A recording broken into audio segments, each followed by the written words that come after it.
न्यायालयाच्या आदेशानंतर जे आहे ते बच्चू कडू यांना आपलं ठिय्या आंदोलन मागे घेत जे आहे ते पोलिसांकडे सरेंडर होण्यासाठी निघाल्याचं आपल्याला इथं पाहायला मिळतं। गेले 2 दिवस जे आहेत ते या भागामध्ये बच्चू कडू यांनी ठिय्या आंदोलन केलं होतं आणि त्यामुळे हे सगळे रस्ते इथे जाम झाल्याचं पाहायला मिळालं। मात्र न्यायालयाच्या आदेशानंतर आता या सगळ्या कार्यकर्त्यांनी सरेंडर व्हायला सुरुवात केलेली आहे।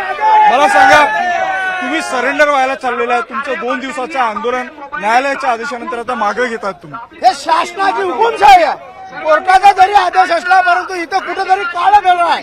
हे शासनाने हुकुमशाही राबवलेली आहे। जरी आज आम्हाला अंदर केलं नाही केलं तरी उद्या आम्ही रेल रोको करणार आहे।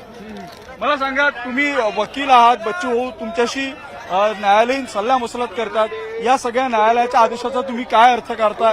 ही काय तुमची फसवणूक तुम्हाला वाटते? हे आमचं एवढंच म्हणणं आहे की शेतकरी दररोज मरतो आहे, हमी भाव मिळत नाही, शेतकऱ्यांचा प्रचंड स्वरूपामध्ये त्यांचा फसवणूक केल्या जाते। मार्केटमध्ये असेल, हमी भावामध्ये असेल, बियाणामध्ये असेल, औषधी मसे असेल, अशा माणसाविरोधात स्वर्गवासी शरद जोशीच्या नंतर कोणीही लढण्यासाठी तयार झालेलं नाही। खूप दिवसांनी बच्चू भाऊने अत्यंत संघर्षातून हा लढा उभा केलेला आहे आणि या लढ्याला जर न्यायालयाने सकारात्मक बुद्धीने बघितलं असतं की बाबा अशी वेळ शेतकऱ्यावर का आली, असा जर सरकारला जबाब विचारला असता तर हा प्रश्न सुटला असता।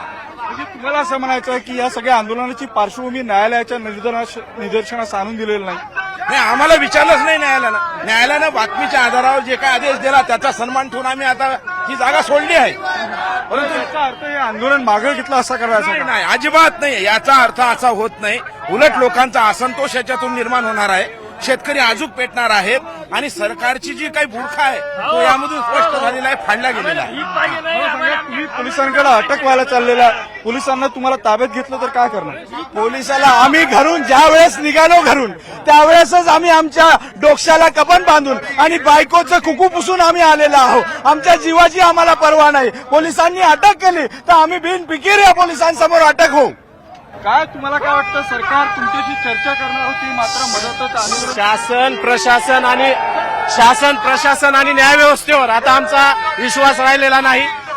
चौथ्या स्तंभाचाच आता आम्ही आधार घेणार आहेत आणि लोकशाही मार्गाने आम्ही आमचा लढा चालू ठेवणार। तुम्हाला आता वाटतं या सगळ्या भूमिकेनंतर सरकार तुमची कर्जमाफी करेल? करावंच लागणार आहे, पर्याय काय? 150 आम्ही करू की सहयोगी हा लढा ज्या पद्धतीनं क्रांतिकारकांना इंग्रजाला 150 वर्ष सत्तेतलेला पळवलेलं आहे, हे 10 वर्षात बसलेले लोक आहेत, इतकं अवघड काही काम नाही। तुमचा हुकुमशाहीचा आरोप आहे, काय म्हणणार? सर हे काय आमचं आंदोलन न्याय नाही, हुकुमशाही म्हणता काय? हे आमच्या आंदोलनाला कोणी बोलायला आलं नाही, इथं कोणी बोललं का? चर्चेला आलं नाही कोणीच, आणि आम्ही काय करायचं? आम्हाला एकदम वाटतं सर आम्ही काही दिवाळी महाराष्ट्रात या काय काही दिवाळी केली, काही दिवाळी 1 किलो तेल घेण्याची आमची सोय नाही साहेब। मी सोयाबीन 400 विकलं साहेब, 300 रुपये किलो सोयाबीन न्यायालयाचा आदेश काढणं आणि असं आम्हाला आंदोलन करायला थांबवणं हे योग्य आहे का साहेब? 12 वाजता रेल रोको करणार होतं म्हणून यांचे अधिकारी आले, त्यांनी सांगितलं का मंत्री येणार आहे आणि 4 वाजता नोटीस काढून आम्हाला दडपशाही करणं आहे, कितपत सरकारचं योग्य आहे याचं उत्तर सरकारने द्यावं। काय म्हणणं तुमच्या सगळ्या? 6 क्विंटल सोयाबीन हे 3000च्या भावाने विकलं आज आता, आणि त्या सोयाबीनले भाव नाही, कापसाले भाव नाही, आणि हे सरकार या न्यायालयाच्या माध्यमातून आम्हाला दडपण्याचं काम करत आहे। याचा आम्ही आज निषेध म्हणून आज मला या सरकारकडून खूप अपेक्षा होती, एवढी अपेक्षा होती की खूप प्रमाणाच्या बाहेर माझ्या मालाला भाव नाही, कर्जमाफी नाही, काहीच नाही। देवेंद्र फडणवीस साहेब, तुम्ही आमचे नेते आहे, आजही जागे व्हा। एवढे तुम्हाला काय लागतं?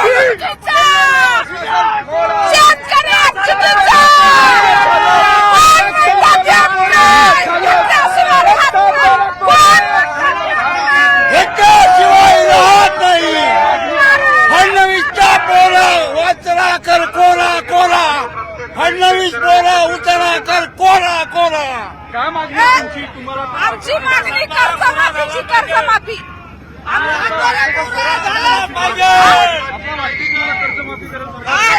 सरकारने आधीच आश्वासन दिलं की तुमचा कोरा उतारा करू, त्यांनी आज आजपर्यंत केलेला नाही, म्हणून आम्ही आज आंदोलन धरलं. शेतीला भाव, उसाला भाव हमी झालाच पाहिजे.